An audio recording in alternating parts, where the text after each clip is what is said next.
So if you look at this technology cycle, would you like to reposition your assumption or your comment that Facebook is the dominant design and now there will be only incremental changes because the business model is proven? See, what is a business model? A business model is a model as to how the business is going to be sustained.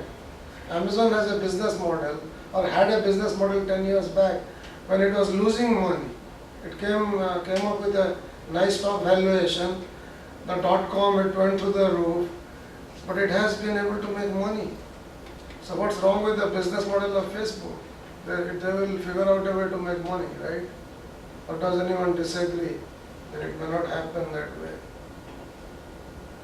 Yes, Sam. Well, I still think that they're in the incremental changes stage. I mean, unless they're going to do something other than ad revenue, which seems unlikely. So I think that's the definition of incremental changes is sort of tinkering with it to try to make it more productive. But I don't see them selling books on Facebook in the future in my own mind. So I think that they probably are in the incremental changes segment. Okay, see, all these marketing guys, they all have a social media strategy. I am like pretty much stupefied whenever I see a Facebook strategy. There was a company called Demandforce. It was a CRM for a niche market for dentists. All they had on their homepage was a Facebook strategy. And can anyone guess how much the founder sold the company for? And who bought it? Intuit bought it for $500 million. Because they had a good social media strategy, namely Facebook. What does that do? What does the Facebook social media strategy do for the dentist? It leverages the contacts that the dentist has in Facebook. Do you like to get a dental appointment on Facebook? Do you like to get a dental appointment? What do they have to do to get you to a dental appointment? They'll have to call you, text you. It's not a pleasurable thing. It's pretty painful. Demandforce, what they did was they created a nice social media strategy of texting, of having Facebook, and eventually they were bought by Intuit. It was not just Facebook. It was more because they could text and then they could respond. You could respond to the text. With your permission, the dentist will always text you for your next appointment. So anyway, that was a $500 million thing. Can anyone think of how Facebook can make money from this? Getting leads, that's what it is. Getting leads. Living the business of generating leads through social media. That's how you make money from that.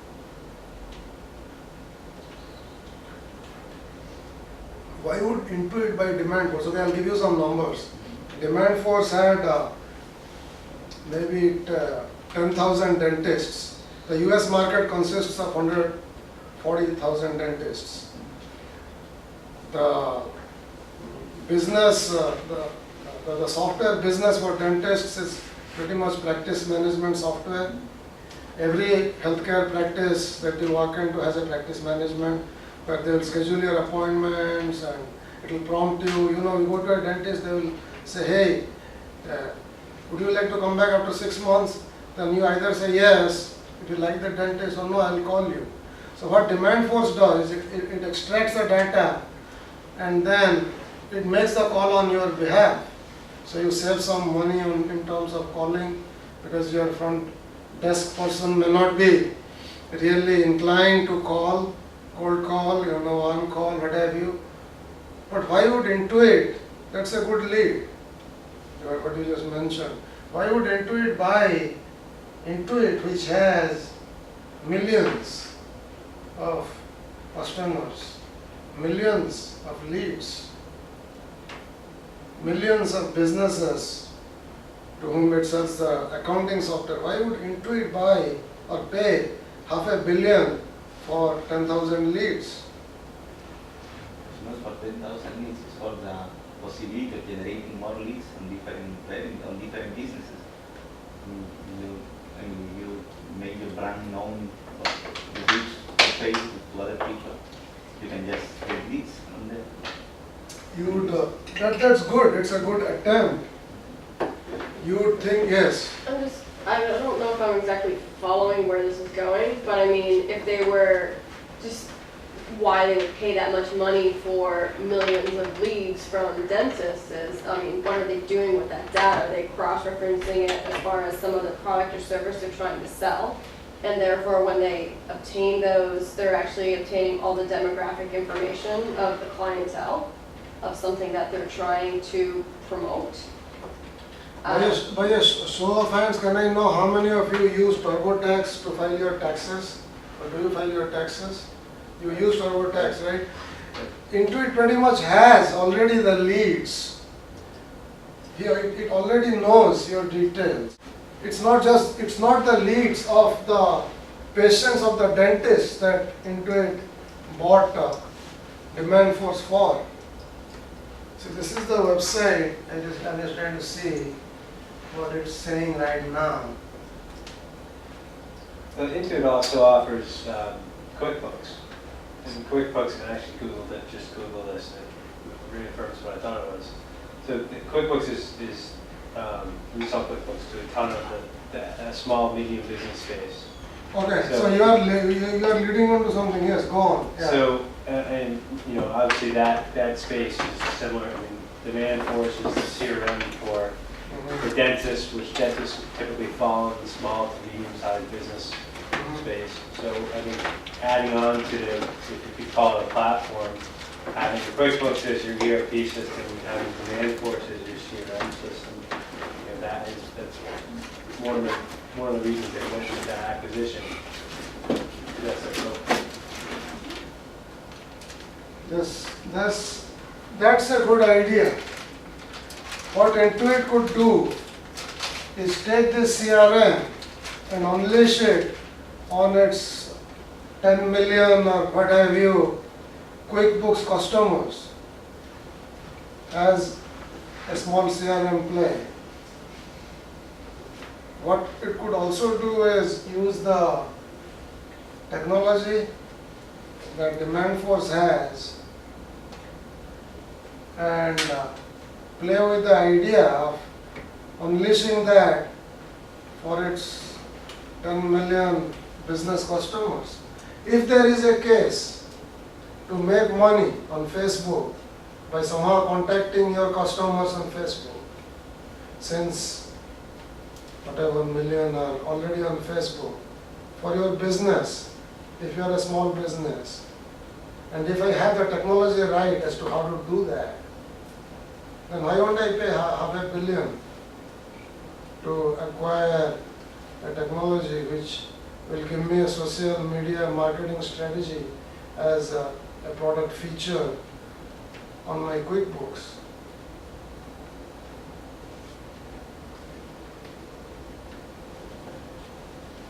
I want you to kind of debate this with me. Understand the question, but I think Okay, the question is fairly simple. They paid $500 million, and you are kind of right when you say that yes, they already have 10 million. They want to use this CRM. They can become a CRM player suddenly for small business. Not a bad idea.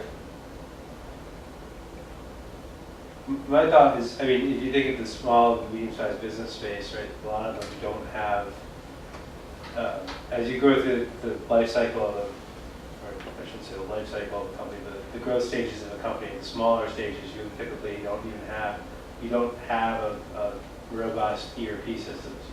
As you grow, you take on something like QuickBooks is usually a popular starting place.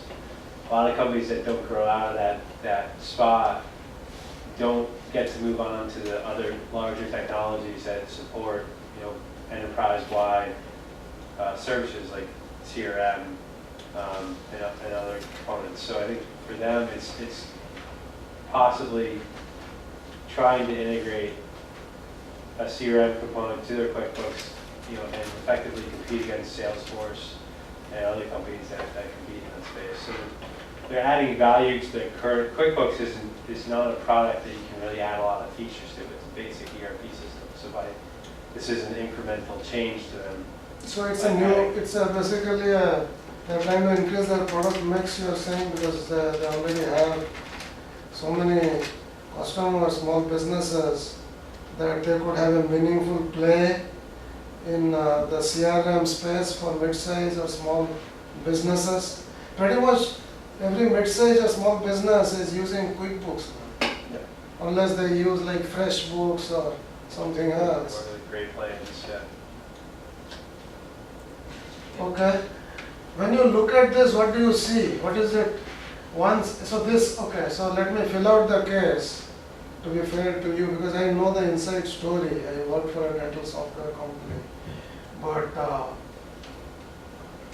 this was acquired like 3 months back, and it's pretty much still a social media strategy that they show.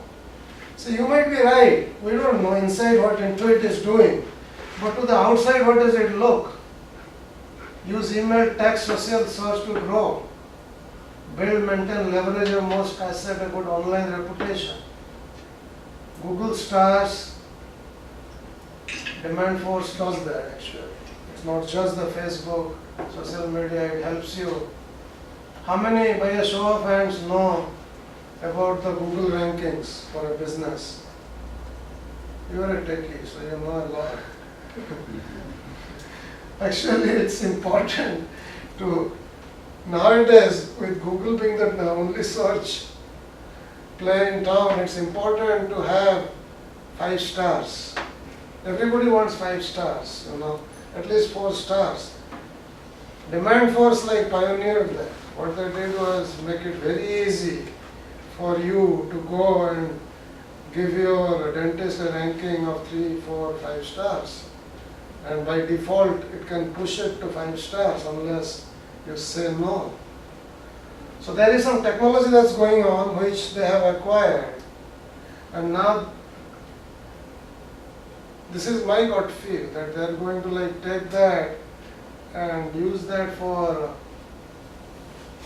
this is a very valuable asset in the era of internet search and social media, where people are doing other things with their time. I know tons of friends who don't go to Best Buy anymore. They're buying everything from Amazon. They're on the internet. If they have time, they will go camping.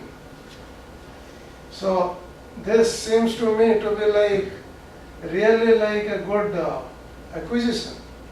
It is not for the leads. It is not for the CRM. Though that could be an angle which, if they hire you, you could probably talk to them about that, yes. I have a question for you. How you're just saying about how it can give the star ranking system unless you tell them no, without your permission, it defaults to 5 stars. Is Yes. that saying for the people who are on those lists? So is that skewing the results? Yes, a little bit. It's not exactly, they will do it. It's called permission marketing. Mm-hmm. Permission marketing is again an idea which was popularized by that guy, the purple cow guy. So with your permission, we will would you like to give us a 5-star rating? How was your visit? Would you like to, unless you had a fight with your dentist, if you had insurance and everything, you said, okay, if I know my dentist tries so hard to make me go to Yelp and give her a good 5-star. So that, because when people search, Yelp is actually for negative. Mm-hmm. If Yeah. I did a bad job, then you could give me 1 star, then kill my business. I have used that against the optometrist. These glasses are as expensive as an iPhone. And I said, what are you doing? You are selling me junk, and do you know about Yelp? And like she was not convinced. So when I contested the charge, so she gave me a better glasses. But I could always go to Yelp and kill her business. I didn't do that. But people could do that. People do. When you search somebody you don't know, Yelp comes up, but Google rankings do come up. If you have Google rankings, if you have enabled that, it comes up higher in the search. You could pay a little bit to Google and have it number 1, 2, 3, 4, 5 on the search. That is how Google makes its money. Right? The top 3 searches which are like 10 cents a click. Anybody could, so that is all part of online marketing. And then this is like a technology which helps you do that. Yes. Yes, the name is Intuit, right? The company who bought it. Yes, Intuit. Yeah, they actually have lots of products for small businesses. So the idea, because this is an online marketing tool, practically, you can get it and get automated software to market your brand in different platforms, either Facebook, email, and lots of stuff, which Intuit doesn't have in their, I was checking their website. They have lots of stuff for small businesses, but they don't have a marketing tool that they can offer. And this can integrate easily into their pool of offerings. So, I mean, actually, they are not making the leads. The idea is that they set this platform for the small business to make leads for themselves.